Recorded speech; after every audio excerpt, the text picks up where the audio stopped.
actually hit the record button. Okay, here today with Jan Lile.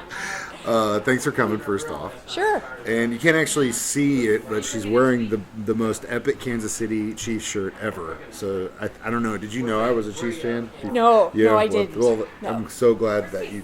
I was wondering if it was for my benefit, but yes, huge Chiefs fan. Yeah. So No, that's awesome. It's from the 442nd Fighter Wing, Yeah. the Hogs, Uh-huh. and they always fly over the Chiefs games. Yep. And I remember best time was when came back from Desert Storm, and we were on the field, and Chiefs were honoring us, and DT was there, and he said every time the Chiefs flew over, he had the best game because his dad was Air Force fighter pilot. I remember. I didn't know a lot about his backstory until I saw that A Football Life documentary they did about him and his dad, and how they really weren't ever sure what actually happened to him, that he was lost in Vietnam and that was it. And so anytime, you're right, it was a big thing for him. Anytime he would, he was really moved by that, and it was really sad. His story, just incredible story. Yeah. Nicest guy in the world. Yes, he was. He had a really good rapport with the 442nd. He'd always come to our dining outs and everything, and just the neatest guy. Yeah. Very, very personable, very open to sit down and talk with you and everything. Yeah. But the Chiefs all have such a great rapport with the 442nd. That's cool. Yeah. That's cool. And so you served in the Air Force, correct? Yes, 20 years. 20 years? From when to when? Well, I went in and I did delayed enlist in 1978, and I went active duty in 79, and I did my 4 years active duty and got out and went to college. Oh, wow. Yeah, and went to dental hygiene school over at Missouri Southern. And I missed it, and so I had a bunch of background in medical, so I said, well, I can't go to school, tech school, so I bypassed tech school, and I did medical aerovac for 8 years. Oh, wow. And on C-130s out of Richards Geballer. Okay. And we got to Desert Storm via that way, and that was quite exciting but emotional. We didn't actually go into country. Being tactical aerovac, we went from Kansas City in the middle of the night, not telling anybody where we were going because we're medical assets, and went to England. And little did we know there was 5 hospitals set up all over the countryside, turnkey situation, and we had to go in and open them up, get them set up, and then we had a 500-bed air staging facility there at Upper Hayford. Yeah. And all tactical aerovac was set there, and orthopedic surgeons, and it was pretty surreal. You walked into this big old hangar, and here's this massive American flag that was flying over San Diego SeaWorld, and they sent it over to fly in our hangar.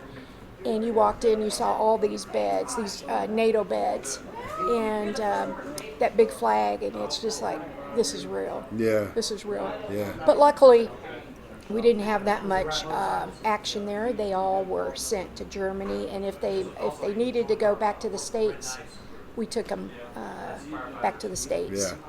That's cool. That's really cool. Yeah.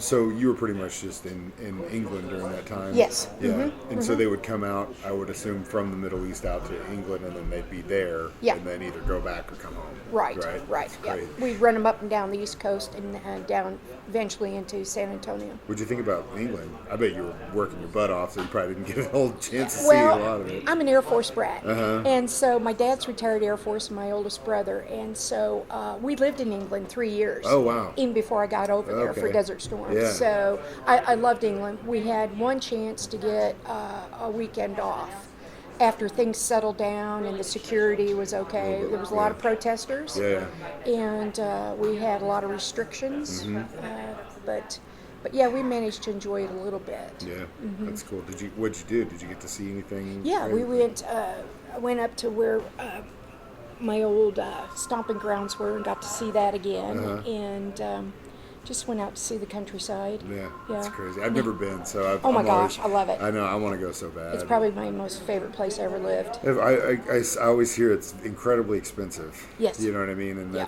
that's always been a deterrent for me because it's just so much easier. If I do have the money to go to vacation, just go to Mexico, and it's way cheaper, and you feel like you get more out of it. Yeah. But Yeah. and it's kind of one of those things too. I felt like that if I did go, it would be one of those deals where I'd be so busy I wouldn't get to just take it in. I'd just be going from one thing to the next as Yeah. fast as I Yeah.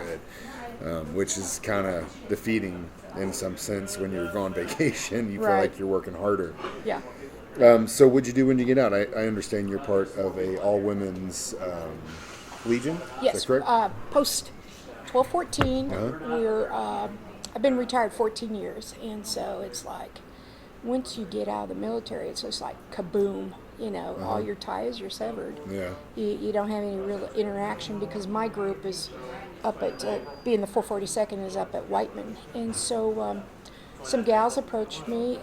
I was over at Hy-Vee for Veterans Day breakfast with my dad 2 years ago. And I had my Air Force jacket on. She came up to me and says, "Hey, you want to join an American Legion post that's all women?" I said, "Sure."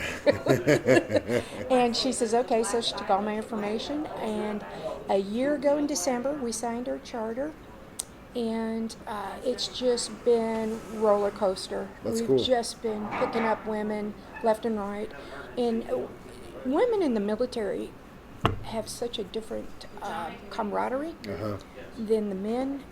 I was in '79 when women weren't really liked in the military. I get you, yeah. I had a project I had to work on, and I was a butter bar. I'm not a butter bar. I was slick sleeve, didn't have any stripes on, and I reported to this duty, and the tech sergeant, he goes, "What are you doing here?"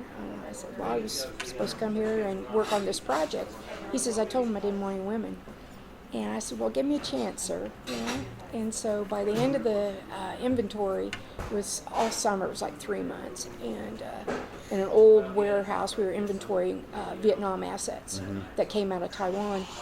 And he says, "You know what?" He says, "I'm sorry that I said that to you." He says, "I apologize." He says, "You're the best worker I have." And he said it in front of all the guys. That's cool. That's really cool. So, yeah, we have to prove ourselves Yeah, in a I little bit understand different that. way. Yeah. But anyway, getting back to this women's post, it's just like we have a special camaraderie together. It's like a catharsis. We get together and we talk about, things that we went through, and you just have a commonality with other women. Yeah. Because, people look at you and go, "You were in the military?" Yeah. Yeah? Yeah. Uh-huh. But, so it's really neat. We're growing, and we're doing lots of programs to help children and women, veterans, and it's just neat. That's cool. We've been so active. We're up to 47 women, and we'd love to have more women join us. We meet the third Saturday of every month up at the library station, Okay. and we're just open to visitors, and then just come see what we're about. Awesome. Well, that's really cool that you do that, and thank you very much for coming to lunch with me today. Sure, I sure. appreciate it. Yeah, it's fun.